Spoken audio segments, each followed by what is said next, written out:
The Gospel of Gold by G.S. Lewis.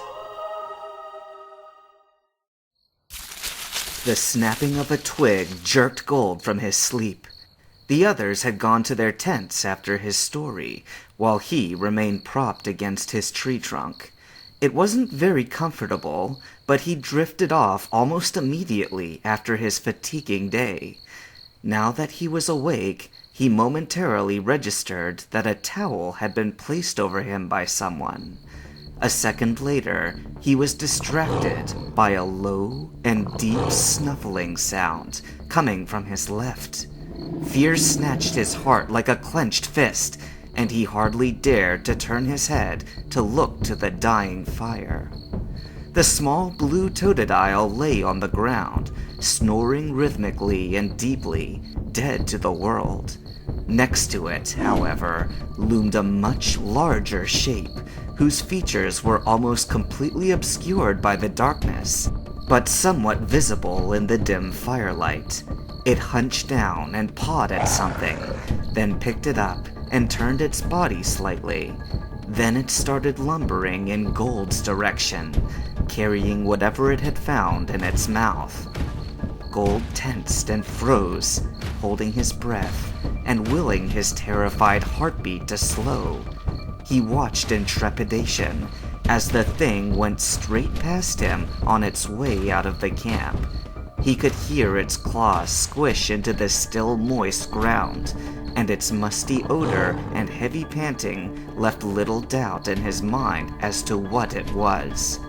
Perhaps it hadn't seen him, or maybe it didn't care now that it had its prize, but the animal left without further incident. Gold waited until he was certain he could no longer hear its movements in the distance, then rushed to the closest tent. He shook the flaps, frantically whispering as loudly as he dared. "Wake up! Wake up! There is a bear in camp just now! I think it was an Ursaring! Wake up!" He could hear shuffling inside the tent, and then the flap was unzipped, revealing Ivan's face squinting at him. Gold continued on to the next tent and the next, and by the time all three campers were awake and gathered, even the deep slumbering totodile was up.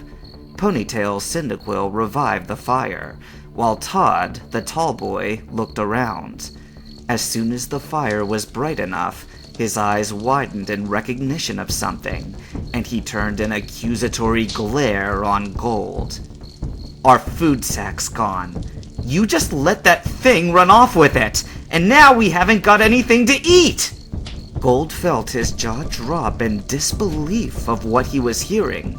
"Are you serious with this?" he asked incredulously. "Just what did you expect me to do against something that big?" "What any trainer would do!" the tall boy thundered. "Fight the wild Pokemon! Or at least let the real trainers handle it, since you're obviously not one!" "Todd," began Ponytail. "No, shut up!" Todd barked over his shoulder. "If he'd raised a cry 2 minutes earlier, one of us would now have a high-level Pokemon to use against Faulkner, and we still have our food. But even after letting him stay, this poser's proven useless, as well as a liar." He jabbed his finger at Gold. "Get out of here, and take your bad luck with you." Gold stood, trembling slightly, but didn't move. The other two campers remained mute.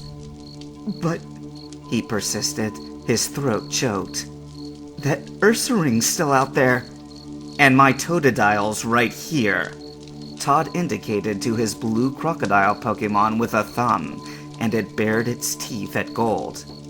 "Last time I'm going to say it. Scram!" Gold lowered his head, feeling a sour ache within himself that had nothing to do with hunger. It felt like he had been punched in the soul.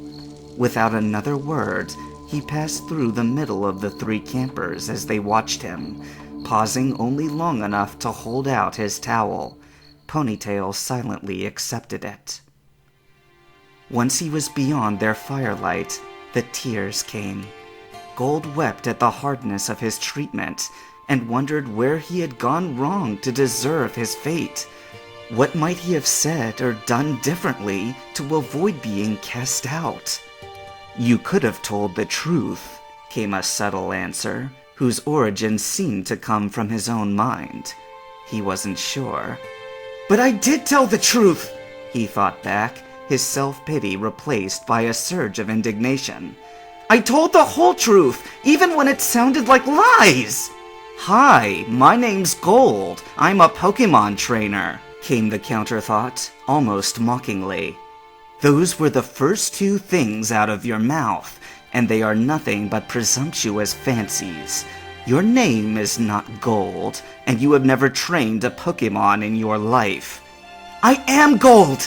he thought, with such passion that he mouthed the words on his lips. "Spirit gave me that name, and the League itself recognized me as a Pokemon trainer!" A sudden rustling noise jerked Gold out of his inner existential debate. He glanced over his shoulder, and the taste of fear instantly welled up in his mouth.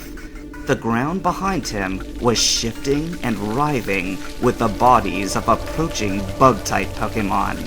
Some were relatively harmless Caterpie, but most were Weedle and Spinarak, poisonous creatures with stings in their heads. As they approached closer with hungry, clacking mandibles, another thought crossed sadistically through his mind. These things recognize you too, as food. But by all means, send out your Pokemon to defend you, Pokemon trainer. Now Gold was certain that this other voice in his head was not his own, though it made very little difference to him in the moment. As he fled his pursuers in adrenaline-fueled panic, the voice in his head continued to scream at him. Face your reality, face your reality, your reality, your reality. The insects behind Gold were frighteningly swift, and they chased him with hive-minded abandon, as if they were of one species. Before long, Gold felt his adrenaline fade, and the pain of his day's march compounded in his muscles. Just when he felt he could run no more, a steep bank materialized from the darkness ahead.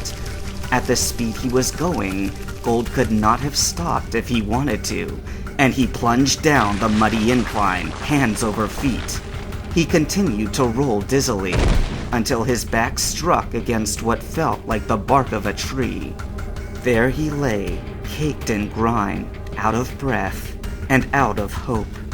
Once again, he reflected, it was baffling how rapidly things had spiraled out of control. 12 hours ago, he'd been drowning in the sea. Now, it was a sea of insects that prepared to consume him. Out of the corner of his eye, he could see the teeming masses gather at the mudbank, and a few began to roll down. He could not rise to run again, not to save his life.